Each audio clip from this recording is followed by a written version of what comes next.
GPUs have come a long way as of late in terms of technologies. While consumers will argue that the performance uplift on the latest generation from AMD and Nvidia aren't at the levels that are expected by gamers, I'm pretty sure that both the Red Team and Team Green will counter that argument by claiming that upscaling is the future of gaming, and in a kind of way is a saving grace for getting the very best performance.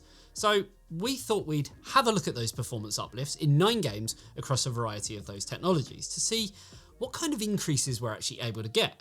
But before we get into that, here's a quick word from this video's sponsor.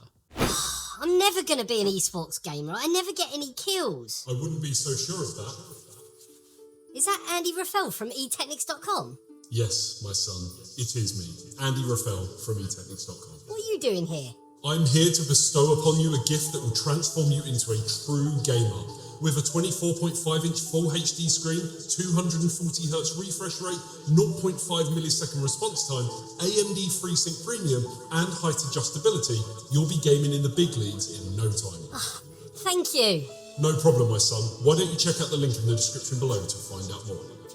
So let me start by saying that today is all about performance, and while upscaling will affect the quality in game, we're reserving that for another piece of content where we'll delve into the quality differences and then look at the trade-off between performance and quality after that.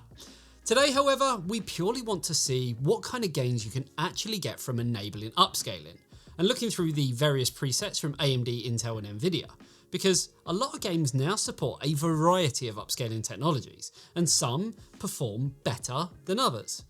Now, to do these tests, we took both the 4080 Super from Nvidia and 7900 XTX from AMD and put them through their paces to see what gains we could get. We chose these cards because on the consumer market, they are at least comparable, both in performance and pricing, to a degree, with the 4090 kind of sitting somewhere well above in its own league. So we wanted to see how the lay of the land was on what was arguably the top tier consumer level GPUs from each brand. Now to test, we put both GPUs onto our Ryzen 7 7800X3D based test system with 32GB of Corsair Vengeance RGB 6000MHz CL30 dual channel memory on a Gigabyte B650E Aorus Master motherboard. All testing was done on Windows 11 with the latest update supplied and with the latest BIOS revision for the motherboard we used. We also used the latest AMD and Nvidia drivers at the time of testing and tested 9 games in total. All tests were done at 4K and each chart will show what quality preset was used as well as the version of upscaling, whether it be 1.0, 2, 2.1 or 2.2. And while we are looking at upscaling, we're not using any form of frame generation in our tests and instead may look at that at a later date, especially with AMD finally bringing their frame generation technology to more games now, as they are still, I guess, lagging behind. Also, not every game supports DLSS, FSR and XeSS, so we've included all forms of upscaling where possible, but obviously it's game dependent. Also, we will be putting all of our charts up over on our Patreon, so if you want to check that out, along with getting a ton of other exclusive benefits, including behind the scenes content, bi-weekly game nights and much more, as well as supporting what we do in the process, then the link for all that great stuff is down below. So, with that out of the way, let's get into those glorious benchmarks. So starting things off with Alan Wake 2 on the 4080 Super, where on the high preset things are fairly evenly matched, with the likes of FSR 2 in balance mode sitting about 5% lower than DLSS on the same upscaling preset, and performance mode coming in with 3% less performance, again when comparing FSR and DLSS. As we move up to ultra performance, it's a margin of error, 1 FPS difference between them, so no clear winner, but it's still nice to see a pretty strong uplift of over 122% from native at 54 FPS to 120 FPS, with FSR balance mode enabled, while DLSS just takes that one step further with a 133% increase in frames. As we move over to the 7900 XTX, which being AMD only supports FSR and the game has no support for XeSS, and DLSS is obviously locked to Nvidia hardware, we do still see sizable gains which, even if we look at the FSR2 quality mode, we're already starting to come in with 95% more performance over native, and putting the performance much more in line with what would be deemed as a playable gameplay experience. Beyond that, balanced is likely where you'd set things, which will give a huge 138% uplift over native, but that ultra performance mode really does take the crown, with 305% more performance than native. But the image quality will likely put a lot of gamers off, and instead, balanced at 131 FPS will likely be where most gamers would end up playing. and it gives some scope to enable ray tracing to avoid dropping performance too much. Call of Duty on the 4080 Super on the Ultra preset gave us an average FPS of 107 at its native setting, while Upscaling did see XeSS at the bottom of the pile with some gains, but it's nothing on the same level as FSR or even above that DLSS. Now throughout the test, DLSS was consistently better, though FSR 1.0 in balance mode did match the frame rate of DLSS in performance mode. But even though I said I wasn't going to talk about quality, there will be a noticeable difference. Beyond that, the best performing result was DLSS on Ultra Performance at 206 FPS, which is a mere 2% ahead of FSR 2.1 on Ultra Performance, so you could argue that they are at least comparable. I think from this test it is clear to see that Intel is lacking in the upscaling department, and Nvidia do have the upper hand with a 48% increase in performance, again when comparing native results to balanced, though AMD and Intel aren't that far behind with their comparable results. The 7900 XTX in Call of Duty has support for FSR 1.0, FSR 2.1 and Intel XeSS, so at least we have some comparable data. Now the biggest gain over native comes by way of Ultra Performance, which increases our performance by 116%, though again balanced is more likely where you'd want to be, which still sees 25% more performance when enabling it on XeSS. While AMD, FSR 1.0 and 2.1 sees things improve by 54% in both cases, though FSR 2.1 sees better 1% lows and will give better overall image quality over its predecessor as well.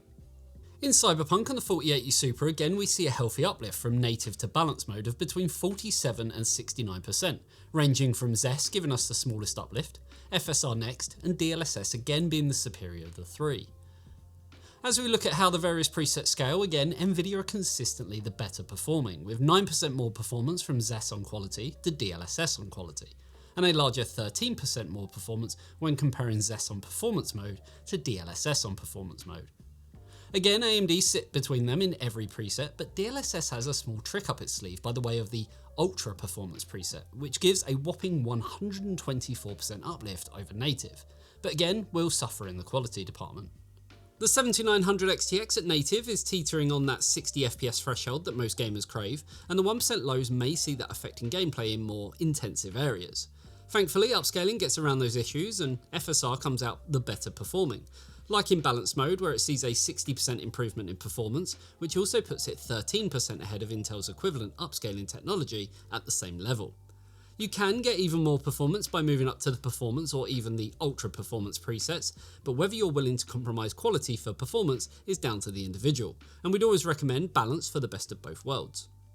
In Dying Light 2, DLSS takes a bit of a hammering in comparison to FSR, though FSR 1 comes in better than 2, but obviously there will be quality differences between the two anyway.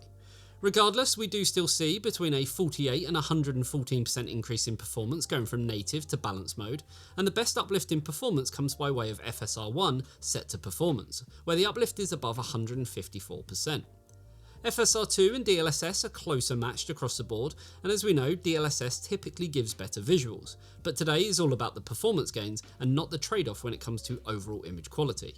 The 7900 XTX in Dying Light 2 doesn't have support for any other upscaling technology for AMD cards, and instead has support for both FSR 1 and FSR 2, which do give quite a stark difference in performance levels. FSR 2 has definitely helped AMD refine their process without compromising visuals too much when compared to FSR 1, but that does mean that performance has taken a hit. Don't get me wrong, we still see 63% more performance when moving from native to FSR 2 in balance mode, but FSR 1 on balance mode improves on that even further with 22% more performance above that. In a game like this, where performance is quite drastically different, I'd either give it a go yourself and see what you like, or wait for our upscaling image quality comparison video that we'll be working on soon, where we can show you ourselves exactly how it looks. Hogwarts Legacy sees strong increases in frame rate like performance mode, where on FSR 1 we see a huge 130% increase in frames, albeit at a sacrifice of quality. Balanced is a better representation to look at, where FSR 1 is still the strongest despite its visual compromises, while FSR 2 and DLSS are only separated by 7 frames per second, in favour to Nvidia's upscaler, while ultra performance on both FSR 2 and DLSS are within margin of error difference between the two. The 7900 XTX in Hogwarts again supports both FSR 1 and FSR 2 along with XeSS, and while FSR 2 and XeSS are more comparable, FSR 1 does see the largest performance increases. The biggest is in performance mode, which comes in at 148% higher than just standard native with no upscaling, and AMD's FSR 2 Ultra Performance actually comes in dramatically worse than this, though it does still pack another 104% more performance. Balance still gives us a nice uplift of 50% over native when compared to XeSS, while FSR 2 improves upon that slightly further with a 61% increase in performance over native. FSR 1.0 set to balance comes in 114% faster, though as we've mentioned already, the visual quality difference may be enough to put you off, and anything over 100 FPS is going to be great on a game like this anyway, and anything higher is unlikely to be noticed. Moving over to Spider-Man, and the gains aren't as large, but at 45% when going from native to DLSS in balance mode, it's nothing to grumble at. Again, the Ultra Performance presets are pretty evenly matched when comparing AMD and Nvidia, while Intel don't have anything that's able to compete at that level. And the other presets do see Intel come in the worst in terms of uplifts, followed by AMD, and then Nvidia again being the best. The 7900 XTX in Spider-Man supports both FSR 2.1 and XeSS from Intel, and it's clear to see that FSR is the winner, as even the quality preset on FSR manages to beat the performance preset on XeSS. Even then, we're talking such high frame rates that between the presets you're very unlikely to see any noticeable difference when it comes to performance, and instead you're just restricting image quality for diminishing returns.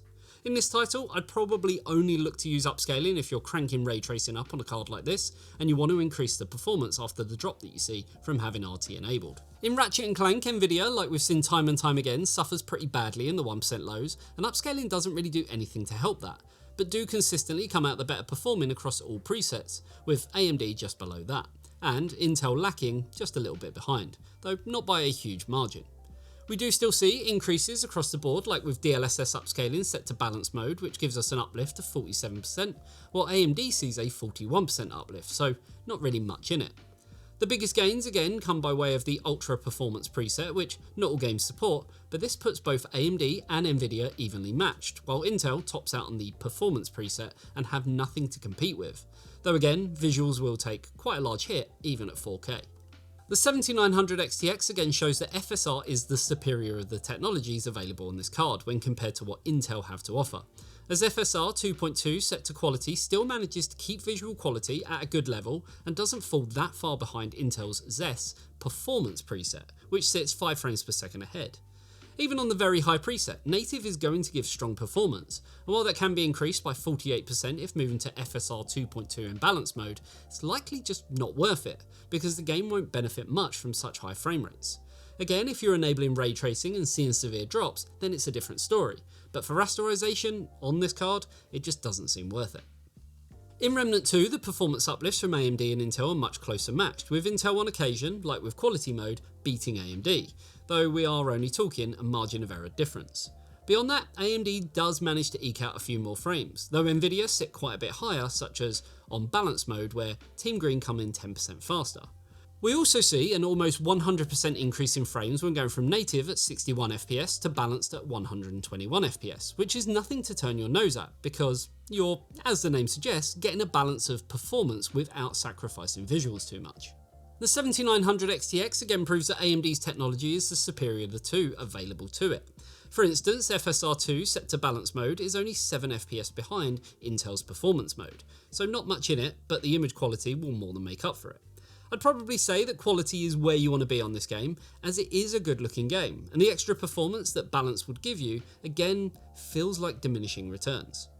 In our last game, conveniently titled The Last of Us Part 1, there's no Intel XeSS technology supported, so this is just a good old fashioned showdown between AMD and Nvidia, and Nvidia wins it again. While they don't have an ultra performance preset, which gives AMD a 125% uplift from native, the other presets see Nvidia coming out on top, even if only by a small margin of between 1 and 4%. Though as we know, the quality should also be better on Nvidia too, so I guess it's a win-win for them on this one. The 7900 XTX in The Last of Us only supports FSR 2.2, so this is a nice and easy one to finish off with. At native, we were at 66 FPS, which is a pretty respectable number, but moving up through the presets, we still see some healthy jumps of 50% moving to the quality preset, 68% on the balance preset, 88% on the performance preset, and 123% on the ultra performance preset. Again, this game doesn't need super high frame rates, so I'd be settling on balanced or quality to get the best visuals while also seeing a nice bump in performance. So there's definitely some good gains to be had, but that's only half of it. While all of the games we tested scaled pretty well, image quality is going to be a big factor. Obviously, if you're at a lower resolution, you're really going to suffer in that area, which is why we tested at 4K, because even then, as you enable upscaling and the render resolution drops, it's still going to be much better in comparison to a 1080p output resolution scaling down much lower. In all honesty, if you are looking to utilise upscaling to any varying degree, you'd ideally want to be at 1440p or higher, and that is part of the beauty of it. If you have, let's say, a subpar graphics card that struggles at 1080p, then there are tools available to bump that resolution up to 1440p and then render just below 1080p to give you a boost in performance while not affecting visuals too much. Obviously, how far you take this depends on the individual user. If you want the very best performance, then performance or ultra performance, depending on the upscaler and what presets are actually available to you. And that will kind of dictate which one to go for. But I will warn you that certain titles will incur grain, blur, and just overall worse image quality. Instead, quality will give you the closest thing to native in terms of visuals, but won't give you as much of a performance jump. If, however, you want to strike the balance between the two, as the name suggests, then balance mode is where you want to be. You will sacrifice in visuals, but not to extreme levels, and some good performance gains can be had at the same time. It's all about the trade-off between the two. Now, image quality aside, because this is, as I mentioned, all about performance today, I think it's pretty clear that Intel's XeSS or XeSS or whatever you want to call it is the worst performing, especially when you look at how it compares to AMD and Nvidia's own upscalers. But I guess that is kind of expected. Intel are essentially the new kids on the block when it comes to GPUs, and they also haven't had as long with the technology. And instead, AMD and Nvidia have the upper hand, especially when comparing presets across the three upscalers for an apples to apples comparison. AMD is next, and it's, I guess, an interesting one. Not all games support two versions of FSR like FSR1 and FSR2, but for the ones that do, FSR1 does give better performance gains. At higher resolutions, it still looks great, but at lower resolutions like 1080p, you will lose quality, which is where FSR2 makes up for it. But then you sacrifice some performance. So again, user preference and what you prefer from both a performance and quality standpoint. Beyond that, Nvidia are the ones with the best performance, consistently. It's also, I guess, expected, as Nvidia have been tinkering the realms of DLSS for quite a bit longer, and have refined the process from its inception with DLSS 1.0 back in February of 2019, all the way up to its current state. And it's clear to see that it's been tweaked to give a good performance gain while retaining visual fidelity. And as mentioned, image quality is something that we will look at in an upcoming feature, so make sure you're subscribed for that. Because performance is only one piece of the puzzle, and comparing image quality is probably the most important part of this. That aside, DLSS compared to FSR was better. Not by a huge kind of margin, talking 5% or so here and there, but free performance is still free performance. No one should shy away from it. What I will say is that no matter what upscaling tech you decide to go with, give it a try. Because I'm sure there's gamers who tried it once in its infant stages and hated it due to the image quality and the performance gains just not being good enough.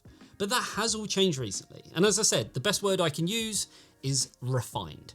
I could show performance metrics for days and days, and while it does give you an idea and works as a basis of comparison, everyone's hardware is going to be different, and everyone's eyes are going to see things different too. So my best advice is turn it on, use it, and see what you think. Following on from that advice though, don't just turn it on, try it for 10 seconds and turn it off. Instead, use it for a while, let your eyes adjust and see what you think, because especially at 4K, like we tested, you're not going to notice it anywhere near as much as what you would at lower resolutions like 1080p. So yeah, I'm not saying it's the best thing in the world, but maybe you might be surprised. So like I say, give it a try.